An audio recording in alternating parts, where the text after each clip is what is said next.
बहुत समय पहले की बात है।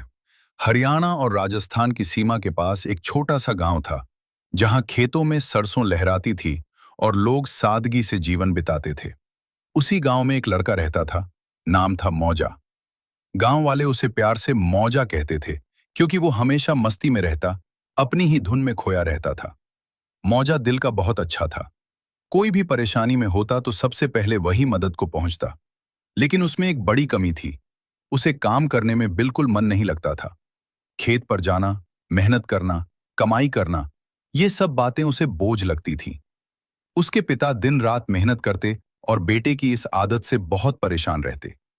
एक दिन शाम को जब दोनों खेत से लौटे, तो पिता ने उसे पास बिठाकर कहा, देख बेटा, दूसरों की मदद करना अच्छी बात है, पर उससे पेट नहीं भरता। आज मैं हूं, तुझे खिला रहा हूं, लेकिन हमेशा तो नहीं रहूंगा।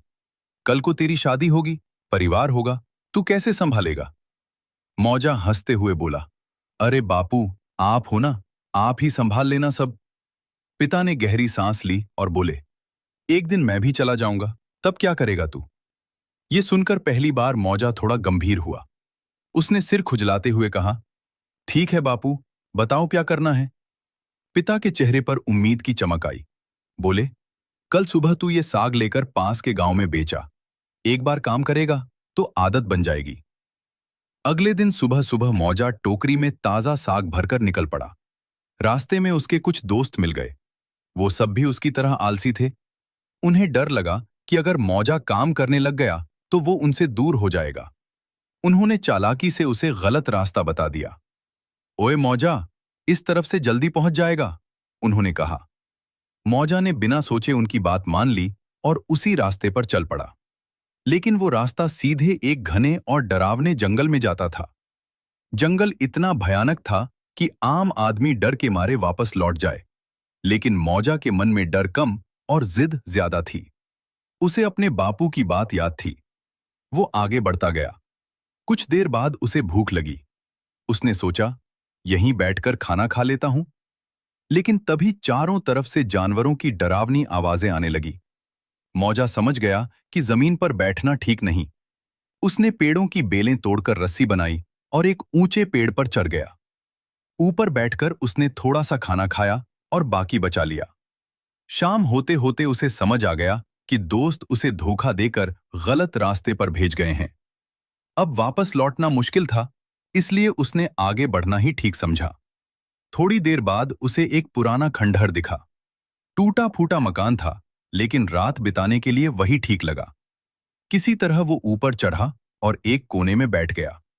जैसे ही रात गहरी हुई, अचानक एक डरावनी आवाज गूंजी। कौन है रे मेरे घर में घुसने वाला? मैं तुझे खा जाऊंगा। ये आवाज एक राक्षस की थी। अब कोई और होता तो डर के मारे कांप जाता, लेकिन मौजा ने दिमाग चलाया। उसने खाली हांडी उठाई, मुंह उसमें लगाकर भारी आवाज में बोला, अरे ओ मूर्ख, तू खुद को राक्षस कहता है और मुझे पहचान नहीं पाया? मैं तो तुझसे भी बड़ा राक्षस हूं। उसकी आवाज इतनी भारी लगी कि असली राक्षस भी घबरा गया। राक्षस बोला, मुझे तो इंसान की गंध आ रही है। मौजा तुरंत बोला, अभी अभी एक आदमी खाया है, उसकी गंध होगी, ये ले सबूत। उसने पास पड़ी खोपड़ी नीचे फेंक दी। राक्षस थोड़ा डर गया, लेकिन फिर बोला, अगर तू इतना ताकतवर है तो साबित कर। मौजा ने तुरंत हंसिया नीचे फेंकते हुए कहा, ये मेरे नाखून का टुकड़ा है।